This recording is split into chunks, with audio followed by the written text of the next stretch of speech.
el trazo y el diseño. Y yo, las dos cosas, pero me gusta más el estudiar los guiones. Entonces eran guiones pues un poco luchando por la liberación de la mujer, dependiente en aquella época mucho de los padres, del marido y después del amante cuando decide separarse del marido.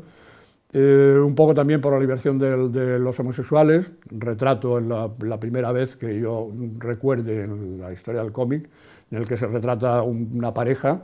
hay una pareja de un matrimonio en una casa y llega de visita otra pareja de novios y las mujeres se van de compras y se quedan los dos hombres allí, y se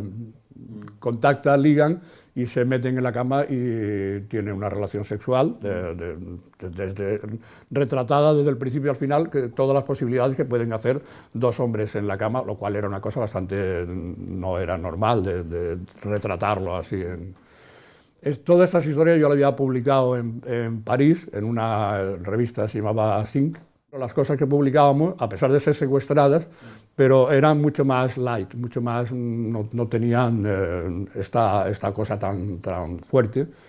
Hasta que hubo un amigo que trabajaba en la Facultad de Ingenieros y tenía una multicopista, una especie de cosa que se llamaba vietnamita, con la que se hacían los panfletos en aquella época de dictadura, se tiraban los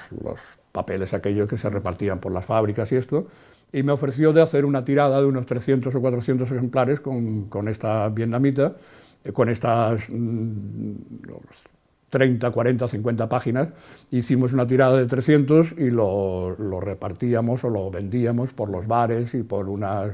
fiestas que había y esto. Entonces hubo problema con esto, parece ser que la policía llegó al conocimiento de estos tebeos y hubo una paranoia general, veíamos desde la casa, desde la comuna, que policías que estaban en la puerta, que igual era mentira, pero todo el mundo sintió un miedo horroroso, aparte de que ya llevábamos como 2 años juntos en la comuna o 3 y estábamos un poco cansados.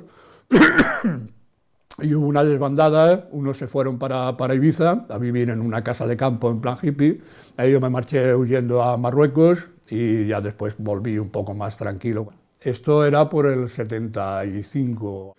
Adquirió gran poder la CNT, el movimiento anarquista, como durante la República.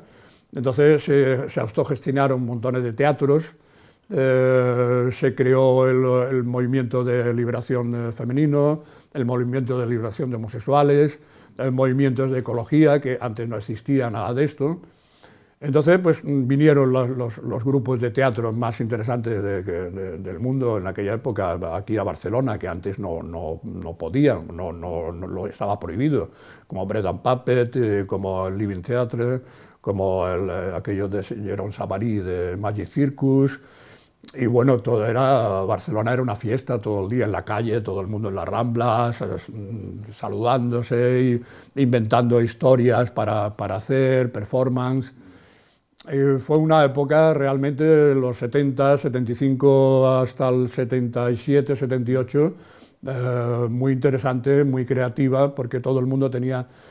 estaba pensando ideas para hacer algo, pero no podía por la dictadura, y cuando se terminó la dictadura, pues todo el mundo quería un poco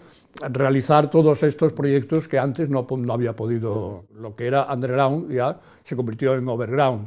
Ya los mejores diarios del país empezaron a hacer artículos sobre el cómic, sobre nosotros, con lo cual ya nos convertimos en una especie de movimiento cultural marginal, pero ya overground, y a ser reconocidos como una cosa nueva. Es decir, el cómic que había habido hasta entonces era un cómic pues, de ciencia ficción, de aventuras, pero no era el cómic nuestro, este movimiento que nosotros pensábamos que iba a liberar a todo el mundo. Pues terminó la CNT con el caso Scala, caso de unos policías que se infiltraron en los movimientos anarquistas, alguien que fue a poner una bomba, el policía que estaba infiltrado dentro los denunció rápidamente, hubo una serie de redadas de gente en la cárcel y esto, todos los movimientos que había de anarquistas y de libertarios y esto, después de una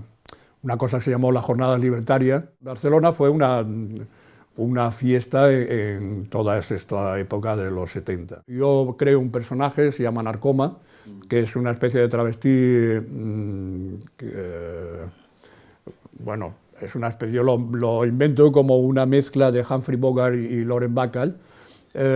para lo cual, como detective, me funciona de forma que yo puedo retratar el ambiente homosexual, de travestis de la época, de bares donde actúan transformistas, de chulos, de mis amigos, de yo, mis historias de travesti, ni el travesti que en los 80 tenía una validez con sus historias, en los 90 ya no tiene esa validez, con lo cual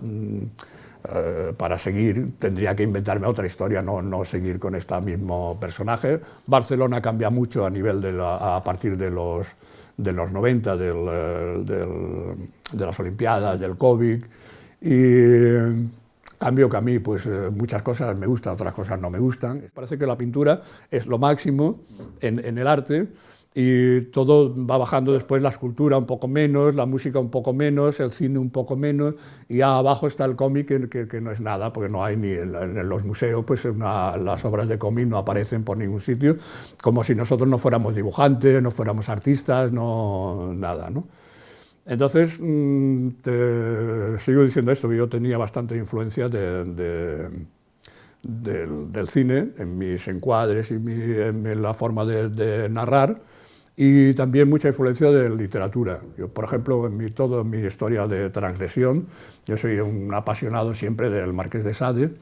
soy un apasionado de Genet, y mi Barcelona que yo retrato de los 70 recuerda un poco a la Barcelona que retrata Genet, Diario del Ladrón, de los años 40, poco de esa Barcelona de travestis y de homosexuales y de Divine y esto.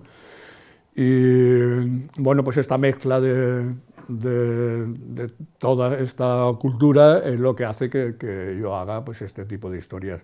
Y alguna gente piensa que la historia que hago es únicamente homosexual. Yo soy bastante conocido por mi historia de Narcoma, que es travesti, por historias de homosexuales, pero yo siempre me negué a colaborar en una revista exclusivamente gay, porque me parecía una forma de gueto como otra cualquiera. A mí los bares gay no me gustan los bares abiertos, que haya de todo. Y la revista, pues igual, que haya de todo, y aparece, el Víbora no era una revista gay, estaban mis historias, y que sí eran gays, pero que la leían lo mismo un tío homosexual que heterosexual, que lo que sea.